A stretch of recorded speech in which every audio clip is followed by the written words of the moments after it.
الحمد لله رب العالمين، والصلاة والسلام على رسوله الكريم وعلى آله وأصحابه أجمعين. أما بعد، السلام عليكم ورحمة الله وبركاته. بإذن الله سبحانه وتعالى این حلقه 66 از آموزشی کلمت التوحید است که لا اله الا الله محمد رسول الله صلی الله علیه و سلم می باشد، که معنیش نیست معبود بر حق بجز الله و محمد صلی الله علیه و سلم رسول الله هستند. و در این حلقت یکی از بزرگترین چیزهایی که با همراهی کلمه توحید بودنش ضرور است، لازمات کلمه توحید است و یکی از طلبات سخت‌ترین کلمه توحید است، صحبت کرده می شود. پس یکی از بزرگترین چیزهای لازمیه که با همراهی کلمه توحید باید باشد و از همه بزرگترین لوازم هست و طلبات کلمه توحید است، این الولاء والبراء می باشد. سبحان الله، چقدر کلمه کوتاه ولا و براء 4 حرف دارد، اما یکی از بزرگترین طلبات کلمه توحید لا اله الا الله است و یکی از بزرگترین چیز لازمی کلمه توحید است، باید با همراهی کلمه توحید باشد. اما امروز مسلمان ها چقدر از این فهم این کلمه، از تطبیق این کلمه در زندگیشان دور شدند و خواست کفار هم همین است. کفار حتی کوشش میکند، حرکت میکند که این کلمه را از فرهنگ اسلام نابود بکند. پس این کلمه چیست؟ در بالا این صحبت خواهیم کرد. البته این یک حلقه های مختصر در این موضوع هست، در موضوع الولاء والبراء. برای فهمیدن کلمه لا اله الا الله ضرور است، اما همچون یک درس های مستقل این باذن الله با منت الله، اگر الله به ما کمک بکند، در وقت های آینده به شما درس های خاصی را در مسئله ولاء والبراء ان شاء الله ثبت خواهیم نمود. پس کلمه توحید لا اله الا الله دلالت شدید بر موالات و معادات می کند.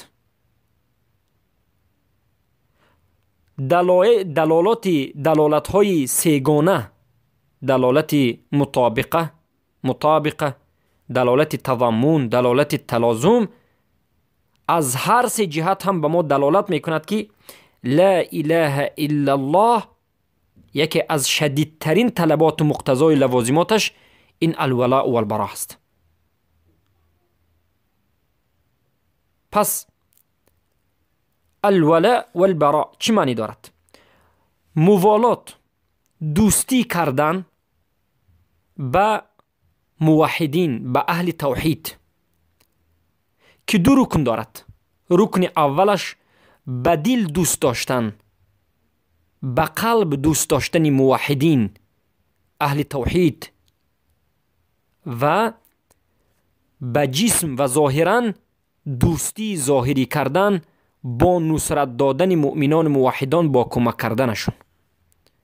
و این چنین معادات البراء، معنای برا معادات دشمنی، یعنی بد دیدن و دشمنی کردن و بغض عداوت داشتن نسبت کافران و مرتدان و منافقان، که 2 رکن دارد. رکن اولش با قلب که این اصل ایمان است، یعنی ولا و برا اصل با قلبش این اصل است، با قلب انجام دادن اصل است، که وقتی که با قلب ولا یا برا را ترک میکنید کافر میشود انسان. یعنی با قلب انسان باید مؤمن را دوست دارد، اهل توحید را دوست دارد، و با قلب باید کافر را بد بیند و بغض و عداوت نسبت داشته باشد. اما ظاهرا این دشمنی را نشان دادن نسبت کافر البته هر یک وقت شرایط خاص خود را دارد که در بعضی حالت انسان میتواند، در بعضی حالت نمیتواند و با ظاهر نشان دادن دوستی نسبت مؤمنان و دشمنی نسبت کافران این واجبات دین است، ترک کردنش گناه است. البته گناهی در حالتی که شرایط است ترک کردنش گناه کبیر است.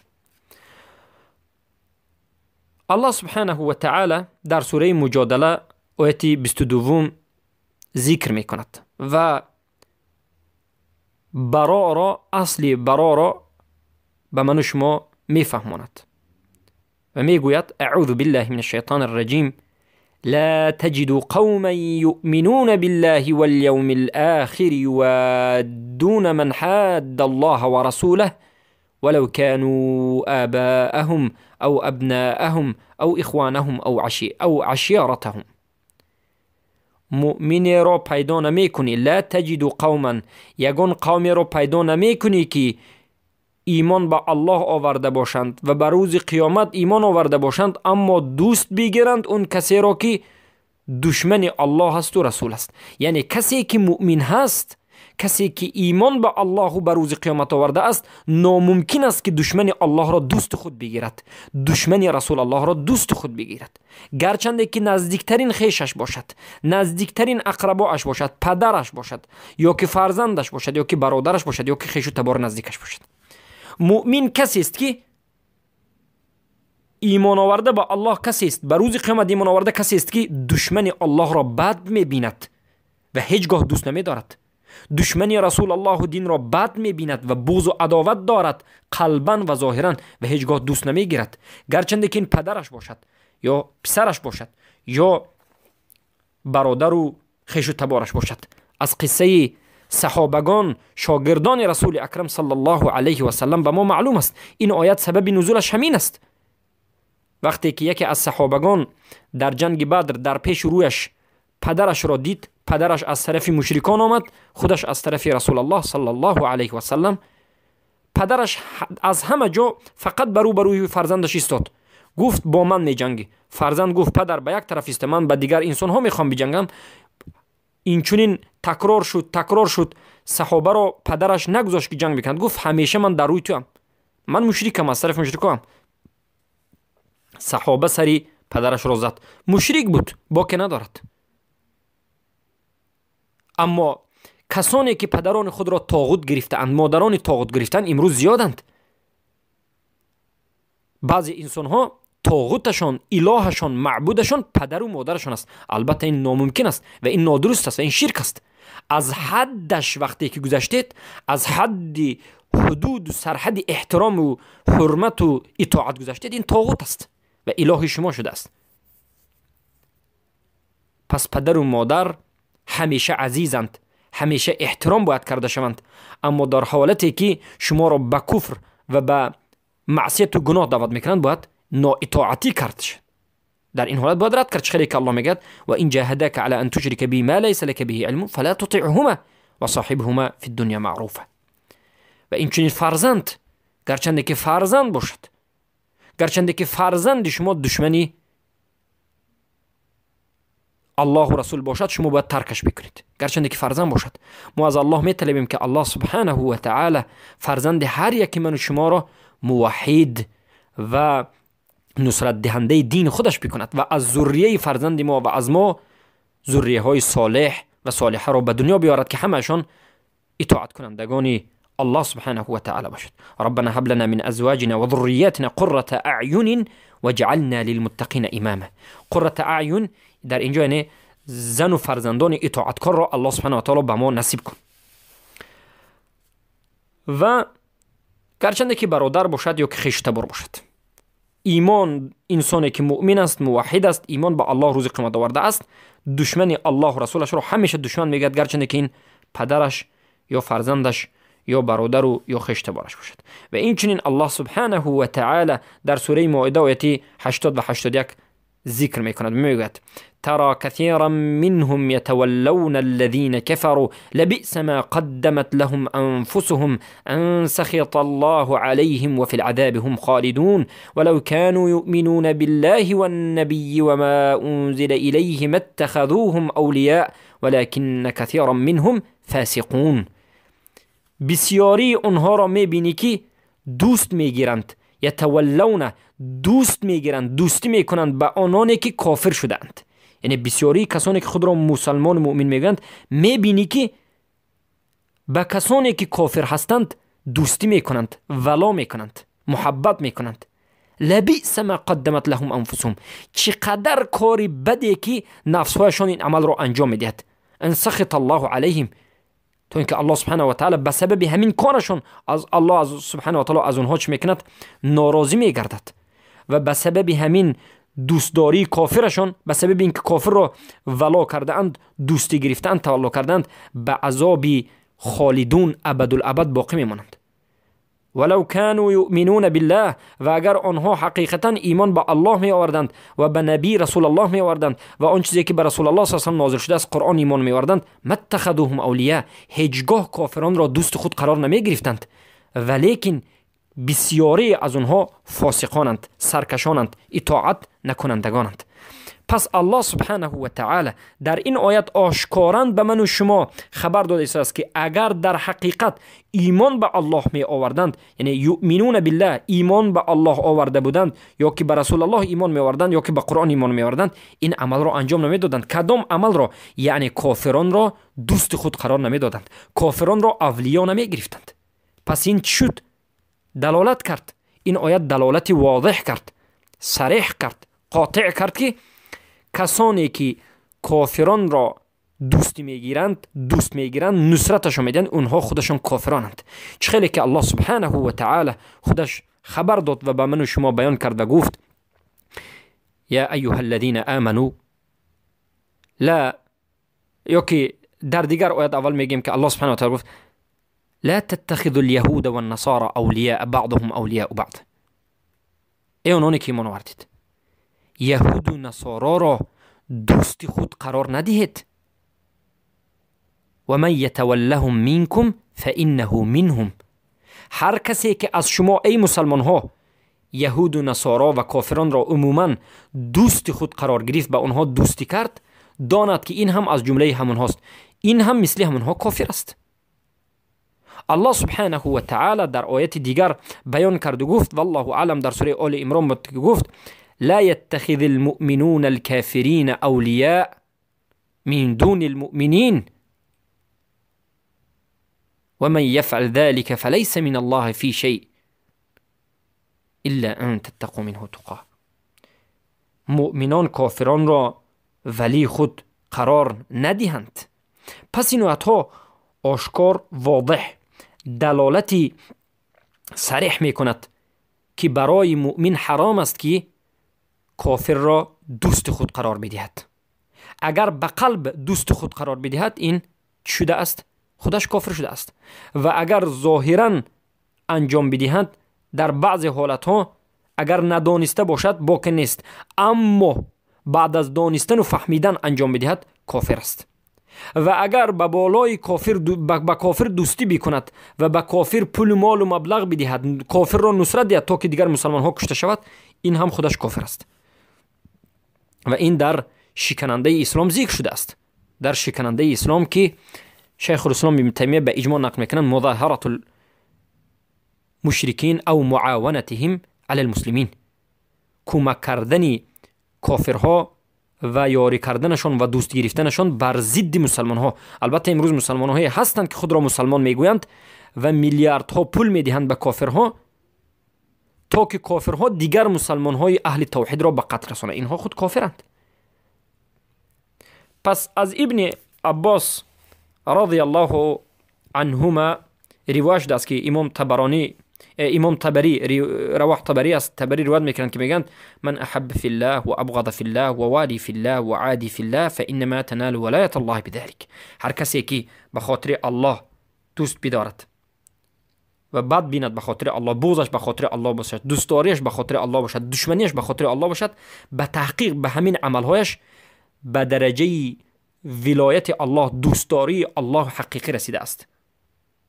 پس میگند هیچ کسی هرگز طعمی ایمان را نمییابد، لذت ایمان را نمییابد، گرچنده که نمازش زیاد باشد، روزداریش زیاد باشد، گرچنده که یک عابدی به نهایت عبادت زیاد کننده باشد، اما طعم ایمان را نمیچشد همان زمانی که در این دنیا تمام برادریش، دوستیش به خاطر الله باشد.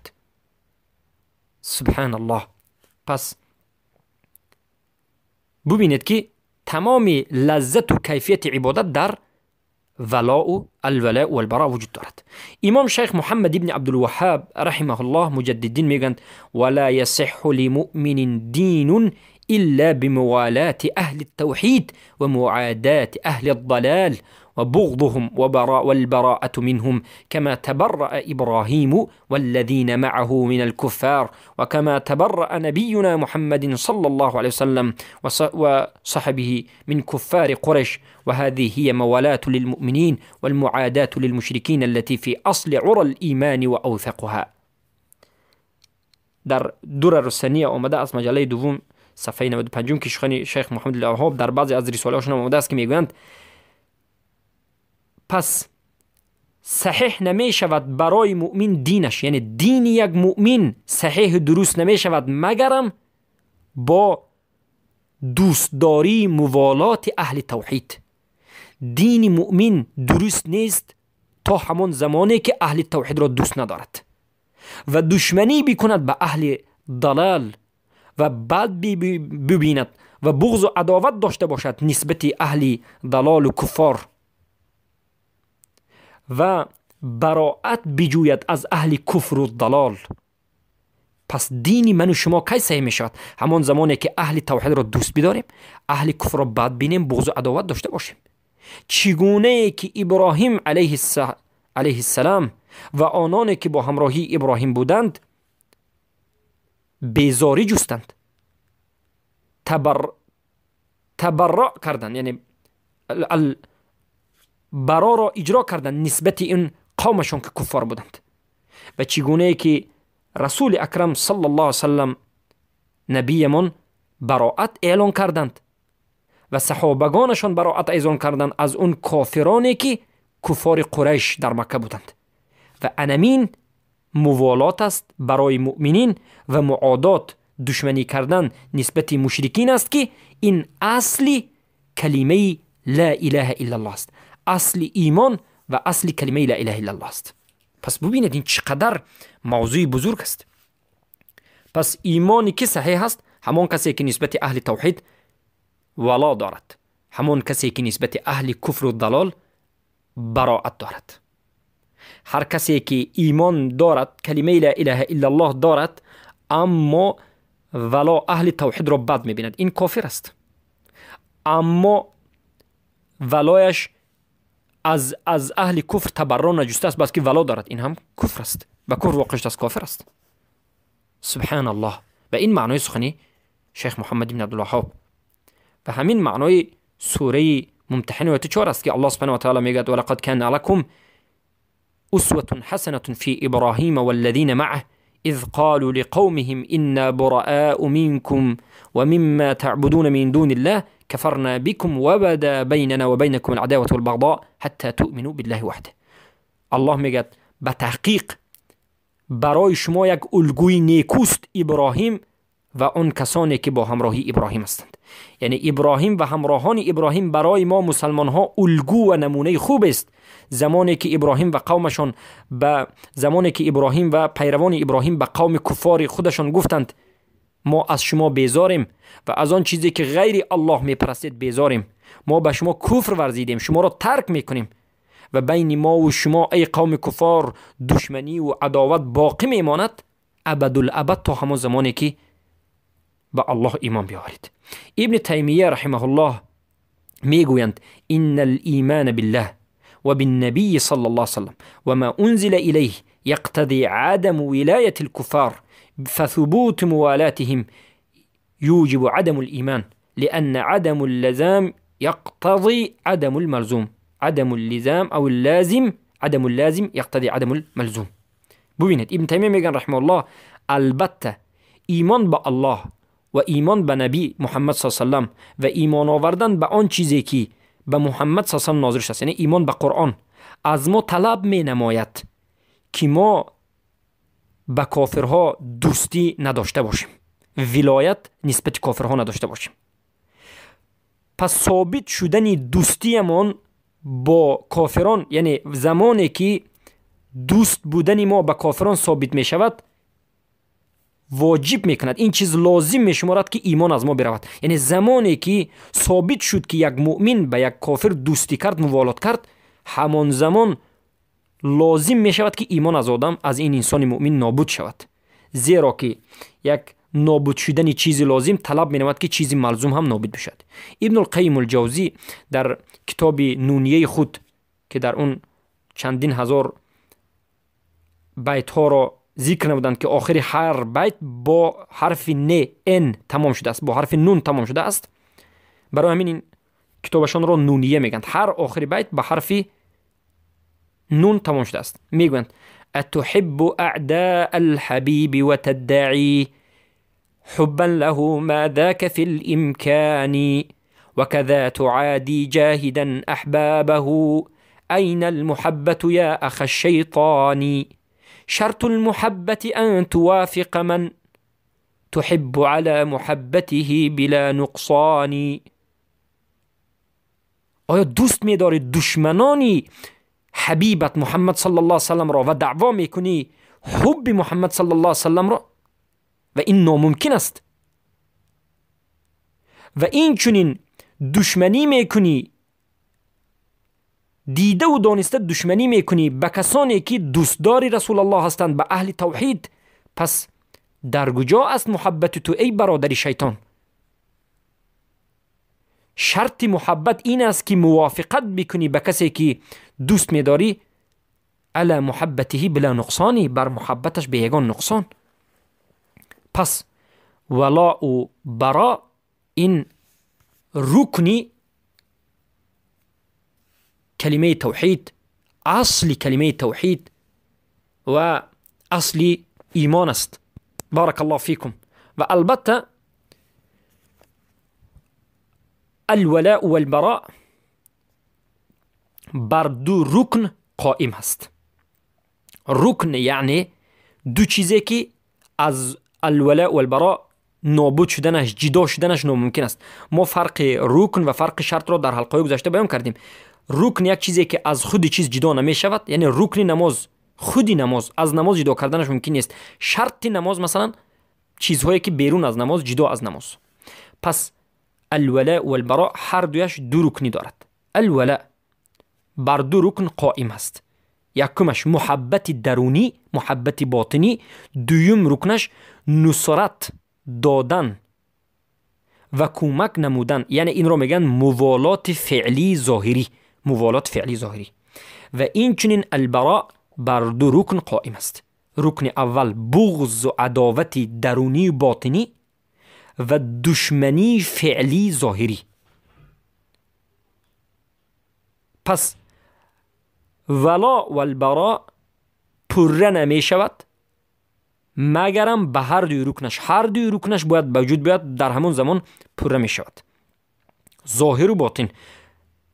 ولا ولایت ظاهری، الولاء ظاهری و ولاء باطنی و براءت ظاهری و باطنی هر دویش باید به وجود بیاد. وقتی که به وجود آمد، وقتی که به وجود آمد پره شد، وقتی که به وجود نامد یک از اینها تر شد، پره نشد. پس از انسان مسلمان توحیدش قبول نمی گردد مگرم همان زمانی که به موالات مؤمنین قائم باشد، عمل نماید و کافران را معادات و دشمنی و بغض عداوت بکند. ببینید توحید مسلمان قبول نیست مگرم تا همان زمانی که الولاء والبراء به وجود بیاد. الولاء والبراء یعنی دوست داشتن مؤمنان و اهل توحید با دل و باطنی و نصرت دادن و کمکشان ظاهرا و فعلا، و بعد دیدن کافران با قلب و بعد دیدنشان و بغض عداوتشان ظاهری. وقتی که همین دو چیز پیدا نشد، ایمان توحید مؤمن قبول نیست. پس این چونین ولا دوستداری محبت مؤمنین، الولاء ولاء مؤمنین قبول نمی شود مگرم زمانی که اهل توحید را دوست بدارید، نصرتشان بدهید، موالاتشان بکنید، هم ظاهرا و هم باطنا. و این چنین صحیح نیست براءت شما نسبت مشرکین تا زمانی که اهل کفار را بغض و عداوت بکنید، عداوت داشته باشید، بغض و عداوت داشته باشید نسبت اهل کفار، به قلب بغض داشته باشید به قلب و دشمنی بکنید و جهاد کنید ضد اونها، ضد یعنی کفار، و اونها را تکفیر بکنید، کافر بودنشان را اثبات بکنید، کافر را کافر بگویید با عمل ظاهر. بارک الله فیکم. پس بغض این یکی از یعنی جزئیات براءت است و یکی از بابهای براءت است. بارک الله فیکم. پس برادران و خواهران موحدم، الولاء والبراء این یکی از مهمترین طلبات کلمه توحید است، چخیلی که به شما معلوم کشت. بارک الله فیکم. اما بدانید که الولاء والبراء به همدیگر ضد است. این دو کلمه به همدیگر کلمه ضد است، مثل شب و روز است. پس توحید چیست؟ توحید این است که انسان ولا الولا را نسبت مؤمنین انجام بدهد و صرف بکند و براءت رو، بغض و عداوت را نسبت مشرکین و کافرین انجام بدهد. اما کفر و شرک، توحید را فهمیدید. توحید چیست؟ توحید دوستی و الولا را نسبت مؤمنین و براءت و بغض و عداوت را نسبت کافرین و مشرکین انجام دهد. اما کفر و شرک چیست؟ کفر و شرک این است که براءت و عداوت و بغض را نسبت مؤمنین انجام بدهد. یک انسان خود را مسلمان گوید اما براءتش، بیزاریش، بغضش، عداوتش نسبت مؤمنین باشد، نسبت اهل توحید باشد، و دوستداریش و ولاش و محبتش به کافران و به کافر باشد، به کفر کافران باشد. سبحان الله، این ناممکن است.